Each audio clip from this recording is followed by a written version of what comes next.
ஒரு தேர்வில் 35% மாணவர்கள் தேறியுள்ளனர். 455 பேர் தோல்வி அடைந்தனர் எனில் தேர்வில் கலந்து கொண்ட மொத்த மாணவர்களின் எண்ணிக்கை காண்கன்னு கேட்டிருக்காங்க.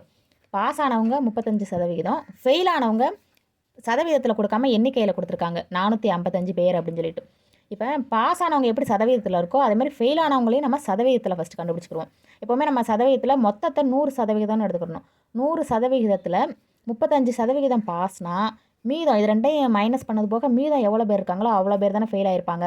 அப்போ இது ரெண்டையும் மைனஸ் பண்ணால் நமக்கு 65%ன்னு வரும். அப்போ ஃபெயில் ஆனவங்களோட சதவிகிதம் 65. இப்போ இந்த 65% எதுக்கு சமம்? இந்த 455 பேருக்கு. இது வந்து எண்ணிக்கையில் இருக்குது, இது சதவீதத்தில் இருக்குது, அவ்வளோதான் டிஃப்ரென்ஸ். இப்போ எக்ஸாமில் கலந்துக்கிட்டால் மொத்த மாணவர்களின் எண்ணிக்கையை கண்டுபிடிக்கணும். மொத்த மாணவர்கள் எண்ணிக்கை தெரியாதனால நம்ம அதை எக்ஸ்ன்னு எடுத்துக்கிடுவோம். இந்த மொத்த மாணவர்களில் 65% பேர் ஃபெயிலு. அப்போ எக்ஸ். இந்த மொத்த மாணவர்களில் 65% ஃபெயிலு. சதவீதத்தை பின்னமாக எழுதும்போது நம்ம 100ஆல் வகுப்போமா? அப்போ 65/100ன்னு எழுதிக்கிறணும். அப்போ மொத்த மாணவர்களில் 65%ங்கிறது எவ்வளோ பேர்? 455 பேர்.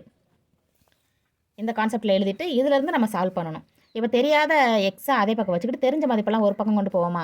அப்போ 455 அப்படியே இருக்கும். இங்கே 65/100 இருக்கிறது இந்த பக்கம் வரும்போது தலைகீழாக மாறும். 100/65ன்னு மாறும். இப்போ இது ரெண்டையும் 5ஆல் டிவைட் பண்ணலாமா? 13 5 65. இப்போ 45 எடுத்துக்கிட்டிங்கன்னா அதில் 9 5 இருக்கும். 9 5 45, ஓர் 5 5. இப்போ 13ஐயும் 91ஐயும் நம்ம வகுக்கலாம். ஒரு 13 13, 7 13 91. x = 7 × 100 200.